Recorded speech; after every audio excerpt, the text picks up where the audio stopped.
নমস্কাৰ, মই জ্যোতিষী মিণ্টু শৰ্মা। জয় হনুমান।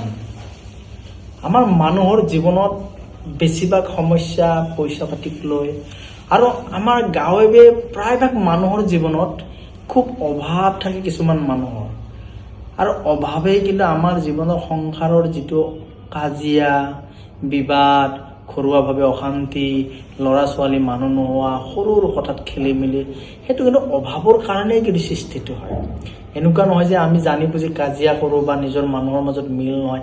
এইবিলাক কেতিয়া হয় জানে? যেতিয়া আমাৰ নিজৰ মাজতে অভাৱ হয়, তেতিয়াই অভাৱৰ কাৰণে আমাৰ ঘৰত কিন্তু সংসাৰত নানান ৰকমৰ কাজিয়া সৃষ্টি হয়। সেইবিলাক বস্তু আপোনালোকে হাজাৰ প্ৰতিকাৰ ল'লেও, হাজাৰ কিছুমান বস্তু ল'লেও কিন্তু কেতিয়াও কিন্তু সেইবিলাকৰ সমাধান কিন্তু সহজতে নহয়। কিয় নহয় জানে? কাৰণ অভাৱৰ কাৰণে আমাৰ জীৱনত বহুত কৰিবলগীয়া কাম আমাৰ বাধা হৈ ৰয়, বহুত পাবলগীয়া বস্তুৰ পৰা আমি বিৰত থাকিব লাগে, বহুত হ'বলগীয়া বস্তুৰ পৰা আমি আঁতৰি থাকিব লাগে। মই কওঁ, আপোনালোকক এনেকুৱা ধৰণৰ সমস্যাই যেতিয়া জৰ্জৰিত কৰিব, তেতিয়া আপোনালোকে আপোনালোকৰ জীৱনত কিছুমান কাম নকৰিব। আপুনি যিমানেই গৰীব মানুহ নহওক কিয়, দেখিব যে আপোনাৰ জীৱনত ধন জন পইচা পাতি বহুত সমস্যা কৰিছে, ল'ৰা ছোৱালী পঢ়িবলৈ ইচ্ছা কৰা নাই, আপোনালোকৰ ঘৰখনত কিবা না কিবা এটা নিগেটিভ ফিল হৈ আছে, অশান্তি হৈ আছে। সেই সময়ত আপোনালোকে প্ৰথমতে এটা বস্তু লক্ষ্য কৰিব যে আপোনালোকৰ ঘৰত ৰাতি শুৱতে কেতিয়াবা বেয়া সপোন দেখা পায় নেকি?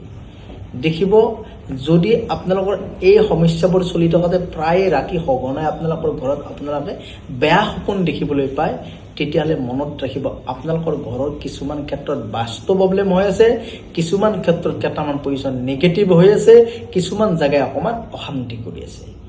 প্ৰথমতে আপোনালোকে লক্ষ্য কৰিব, আপোনালোকৰ ঘৰৰ উত্তৰ পূব কোণাটো আপোনালোকে পৰিষ্কাৰ কৰি থ'বলৈ ইচ্ছা কৰিব। উত্তৰ পূব কোণাটো আপোনালোকে পৰিষ্কাৰ কৰি থ'ব, আৰু কেতিয়াও উত্তৰ পূব কোণাত আপোনালোকে নেমু গাছ নুৰাব, আৰু অগ্নিকোণত কেতিয়াও আপোনালোকে লেট্ৰিন বাথৰুম নেপেলাব।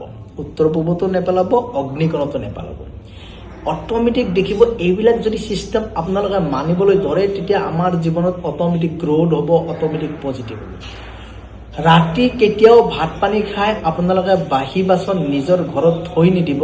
পাকঘৰৰ পৰা আপোনালোকে হয়তো বেলেগত থ'ব বা ধুনীয়া কৰি পাৰিলে ধুই থোৱাৰে ব্যৱস্থা কৰিব।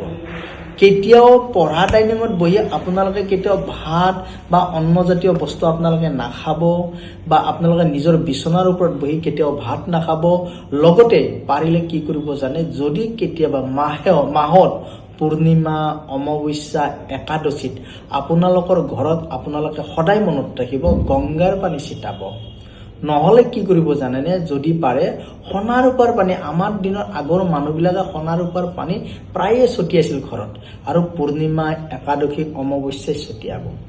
লগতে আৰু এটা কাম কৰিবলৈ আপোনালোকে চেষ্টা কৰিব। কি কৰিব জানেনে? যিসকল ল'ৰা ছোৱালীয়ে যে অথচ ইমান পঢ়াত টেলেণ্ট থাকিও চাকৰিত উন্নতি ল'ব পৰা নাই বা চাকৰি ল'ব পৰা নাই, তেনেকুৱা ধৰণৰ যদি নিগেটিভো যেতিয়া তেওঁলোকৰ ঘৰখনত ক্ষতি কৰি থাকে, সেনেকুৱা ল'ৰা ছোৱালীক প্ৰথমতে আপোনালোকে যদি পাৰে একমুখী ৰুদ্ৰাক্ষ পাবলৈ বৰ টান, সাতমুখী ৰুদ্ৰাক্ষ পৰিধান কৰাই দিব। আৰু লগতে সেই ল'ৰাজনক যদি পাৰে আপুনি প্ৰায় ব্ৰহ্ম মুহূৰ্তত মিনিমাম আপোনালোকে 5টাৰ পৰা 7টাৰ ভিতৰত স্নান কৰাবলৈ শিকাওক। সেই ল'ৰাটোক আপোনালোকে যদি হয় পাৰিলে আপোনালোকে হনুমান চলিচা পঢ়াবলৈ শিকাওক। আৰু লগতে আপোনালোকে কি কৰিব, এটা ধূনাৰ সাজত কৰি, ধূনা অকণমান, তাতে অকণমান ধুনীয়া কৰি গুড় অকণমান, তাতে অকণমান এটা কি বুলি কয়, অকণমান চাউলৰ গুড়ি অকণমান ওপৰত সৰু অকণমান চাইডে নহ'লে নুমাই যাব, দি কেনে ধূনাটো জ্বলাই আপোনালোকৰ লক্ষ্মী ঘৰ, নিজৰ ঘৰত, এইটো সন্ধিয়াৰ কথা কোৱা নাই, কিন্তু মই ৰাতিপুৱা ব্ৰহ্ম মুহূৰ্তৰ কথা, এনেকৈ আপোনালোকৰ ঘৰৰ মৰ্ণিং ষ্টাৰ্টিংটো পৰে এনেকুৱা এটা মহল বনাওক যেন সঁচাকৈ আপোনাৰ মাজত এটা আনন্দ আহিব ধৰিছে, এটা ফ্ৰেছ যেন হাৱা অহাৰ নিচিনা নিজকে পজিটিভ লাগে। ঠিক এনেকৈ 8 বজামানৰ আগত আপোনালোকে সম্পূৰ্ণ কৰি, তাৰপিছত আপোনালোকৰ মতে কামত ওলাই যাওক। পঢ়া চলি পঢ়ক, পৰীক্ষা দিয়া ল'ৰা পৰীক্ষা দিয়ক, লগতে যিবিলাকে কৰ্মত ব্যস্ত কৰ্মব্যস্ততাত হৈ যাওক। এনেকৈ আপোনালোকে চিষ্টেম কৰক। আৰু প্ৰতি মাহে যদি আপোনালোকে পূৰ্ণিমা তিথিটোত লঘনে থাকিব, এখন হ'লেও শৰাই আপুনি আপোনাৰ ঘৰত দিয়ক, এখন হ'লেও শৰাই ঘৰত দিয়ক, আৰু সিদিনা নিৰামিষ খাওক। সন্ধিয়া কলে আপোনালোকে পাৰিলে কি কৰিব জানেনে, নিজৰ ঘৰত 3 ঘৰ প্ৰদীপ আপোনালোকৰ ঘৰৰ গেটৰ সন্মুখত জ্বলাওক। এনেকে পূৰ্ণিমা তিথিটো অট'মেটিক ব্ৰত পালন কৰিবলৈ লওক।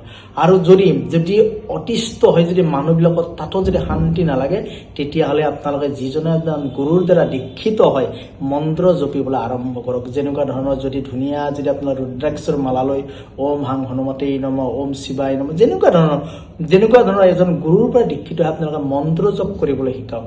অট'মেটিক দেখিব, বা নহ'লে আপোনালোকে মোৰ কাষ চাপিলেও কিন্তু আপোনালোকক মই ধুনীয়া কৰি মন্ত্ৰ জপ কেনেকৈ কৰিব লাগে বা কেনেকৈ ধৰণৰ এইবিলাকৰ দ্বাৰা কৰিব লাগে, মই তাৰ বিষয়েও আপোনালোকক বাৰু ভিডিঅ' দিম বা আপোনালোকক মই আহিলে শিকাইও দিম। ঠিক আছে, আপোনালোকে এই ধৰণৰ চিষ্টেমবিলাকত আগবাঢ়ক।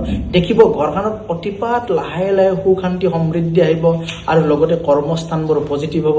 আৰু মনত ৰাখিব, দক্ষিণ দুৱাৰী গেট যদি আছে, দক্ষিণ দুৱাৰী গেট, তেতিয়াহ'লে মনত ৰাখিব সেইখন ঘৰতো কিন্তু বহুতখিনি ক্ষতি হয়। ঘৰৰ যদি দক্ষিণমুৱা দৰ্জা আছে, আপোনালোকে সেই দৰ্জাৰ ওপৰত পঞ্চমুখী হনুমানৰ ফটো লগাই থব। আৰু সদায় মনত ৰাখিব, আমাৰ ঘৰত সদায় ধ্বজা উৰাব, হনুমান বজৰংবলীৰ ধ্বজা। কাৰণ ধ্বজা উৰালে কি হয়, আমি সকলো নিগেটিভৰ পৰা আমি পজিটিভ পাওঁ আৰু সকলো শত্ৰুৰ পৰা আমি পজিটিভ পাওঁ। কিছুমানে যদি আমাক নিগেটিভ এফেক্ট কৰিব খুজিছে, তাৰ পৰা আমি পজিটিভে পাওঁ। আমাৰ ঘৰত কেতিয়াও নিগেটিভ নহয়। হনুমান বজৰংবলী সদায় আমাক কৃপা কৰিব আৰু তেওঁ সদায় আমাৰ জীৱনলৈ সুখ শান্তি সমৃদ্ধি আনিব। আৰু মনত কৰি ৰাখিব, ঘৰত কৰি ধ্বজাখন ওখ হ'ব লাগিব। পাৰিলে আপোনালোকৰ যদি বিল্ডিঙৰ লাষ্ট ছাদত দিব, নহ'লে ঘৰ যদি হয় ধুনীয়া কৰি ঘৰৰ ওপৰত টিঙৰ ওপৰত আপোনালোকে ধ্বজাখন উৰুৱাই থব। আৰু ধ্বজা উৰুৱালে তেতিয়া আমাৰ ঘৰৰ বাস্তৱৰ সম্পূৰ্ণৰূপে ক্লিয়াৰ হৈ থাকে। এনেকুৱা ধৰণৰ চিষ্টেমবোৰ আপোনালোকে পালন কৰক, অট'মেটিক পজিটিভ হ'ব। আৰু লগতে সদায় মনত ৰাখিব, সন্ধিয়াকালে আপোনালোকৰ ঘৰত ধূপ ধূনা বাতি প্ৰদীপ জ্বলাবলৈ আৰম্ভ কৰক। আৰু পাৰিলে এবাৰ হ'লেও সংঘত ধ্বনি দিব।